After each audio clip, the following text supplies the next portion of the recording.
Regresamos a Yo Soy 132 TV. Yo llego a Nueva Zelanda, que es uno de los países que prácticamente son orgullosos por sus derechos humanos, por el nivel de democracia, etcétera, etcétera. Y es un contraste, o sea, es un shock cultural prácticamente, porque uno viene donde tú lo acabas de mencionar, donde aparentemente uno está bien en México, pero no se da cuenta que está mal, porque tú estás dentro de esa burbuja y es todo lo que ves. Sales y además de que empiezas a hacer la diferencia, empiezas a reeducarte, porque además el mexicano, o sea, nosotros, digo, somos seres humanos, no somos tontos, y cuando estamos en otro país acatamos las reglas de los demás países. O sea, en México la gente va en el carro y tira la basura en la calle a través de la ventana. Sí. Tú estás en otro país, tú no ves basura en la calle, no lo haces. Ves los botecitos en las esquinas y ahí depositas la basura. O sea, es un contrato social, ¿no? El que hace la gente con los gobiernos. Y por ejemplo, aquí se tiene que cumplir y se tienen que acatar las reglas. Tú pagas los impuestos, pero el gobierno también tiene la obligación de cumplirte a ti como ciudadano, de mantener bien las calles, de darte un excelente acceso a lo que es la salud pública, oportunidades de trabajo y de crecimiento laboral y personal, derechos humanos. O sea, la gente aquí se puede manifestar y de hecho no tiene ni la necesidad de hacerlo con armas, porque aquí existe el derecho de la protesta y la gente lo hace pacíficamente, referéndums, la participación ciudadana es muy alta. O sea, es otra manera de organización. México, sí, perdón. Claro. No, si te escucho. En México, el detalle es que la gente ni siquiera lo sabe, Agustín. Sí. Entonces, es lo que te comento, cuando tú sales y tú te das cuenta que la gente que tal vez obtiene un poco más de conocimiento en ese aspecto, como es el de nosotros, que estamos fuera, tenemos una responsabilidad moral 1000 veces mayor. O sea, y el trabajo es muy grande y es muy frustrante, digo, porque a mí a veces me frustra, ¿no? O sea, hay gente a la que hay que explicarle con palitos y bolitas y con manzanas y peras. Pero si tu compromiso es real con México, con tu gente y con el mundo, tienes que desarrollar ese nivel de paciencia y tienes que hacerlo cueste lo que cueste. O sea, llega el momento en que pues es cansado, ¿no? Es demasiada gente. Pero empiezas con uno y si esa persona ya entendió, es como una semillita. Entonces ella empieza a crecer y empieza a regar esa comunicación con los demás.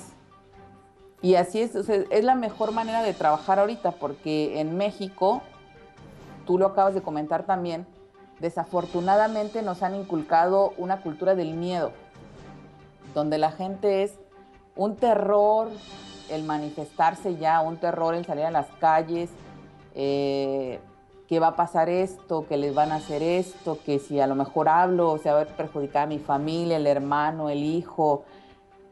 Entonces la gente ya perdió automáticamente todo su derecho y encima de eso la manipulación mediática a través de los medios de comunicación. Sí, sobre todo porque Televisa, TV Azteca, Joaquín López Dóriga, Adela Micha y todos esos corruptos de la información, personas que se le empinan al sistema, sí. Que en todo momento están favoreciendo y tratando porque el papel de ellos es convencer a la gente, es engañarla, claro. Es decirles, no, México está bien, estas políticas que les está promoviendo el presidente espurio de México son para su bien y su labor de ellos es de convencimiento. Por el otro lado, el gobierno les dice, yo soy el gobierno, me eligieron en una situación democrática y por lo tanto yo les debo de imponer estas leyes o estas leyes son con las que va a funcionar. Cuando todos sabemos que una sociedad democrática, las leyes emanan de la sociedad y no del gobierno a la sociedad. Así es. Y entonces dicen, estas son las leyes para que podamos trabajar en este país organizado. Y eso es falso porque la gente ni propuso esas leyes, por ejemplo, lo de la reforma educativa, lo de la privatización de Pemex, claro. Lo de la situación laboral y uno dice, bueno, ¿y a mí a qué horas me preguntaste si eso era lo que yo quería para para la situación educativa. Por ejemplo, a mí me llamó la atención que empiezan a hablar de la reforma educativa y lo que hacen es un control contra los maestros como si fuera una reforma laboral contra el magisterio, cuando lo que se tenía que hacer era una reforma educativa, pero en los contenidos. Por ejemplo, hay muchas cosas de la historia de México que son falsas y que los maestros las perpetúan en los discursos pedagógicos, en los discursos al interior del aula. Allí es donde se debió de haber hecho la reforma educativa, no para estar fastidiando a los pobres maestros que no tienen nada que ver en esa situación. Si bien es cierto, los maestros cumplen un papel de, porque yo también fui maestro, de perpetuar el discurso en el poder o el currículum, o sea, todo el currículum está filtrado de elementos filosóficos, políticos y técnicos del tipo de sociedad que se quiere formar en ese momento. Y a los maestros nos pagan para eso. Pero como nos pagan a los maestros para eso, bueno, pues que nos paguen para hacer un México mejor, pero más que pagarnos para hacer un México mejor, que nos dejen dar contenidos para hacer ese México mejor. Porque además, si tú empiezas a criticar desde el aula que la historia de México es una mentira, la que viene en los libros de historia, entonces inmediatamente el sistema te ataca, el sistema te corre, el sistema te aplasta. Por esa razón... Sí, te escucho, Orquídea. Perdón. Sí, en México la educación, bueno, más que nada ha sido adoctrinamiento, ¿no? Y no es desde ahorita, o sea, tú mismo lo acabas de comentar, es desde la conquista prácticamente. En México no se crean libres pensadores y pues es una tristeza porque realmente el pueblo mexicano es una gente con una inteligencia, digo, exageradamente brillante.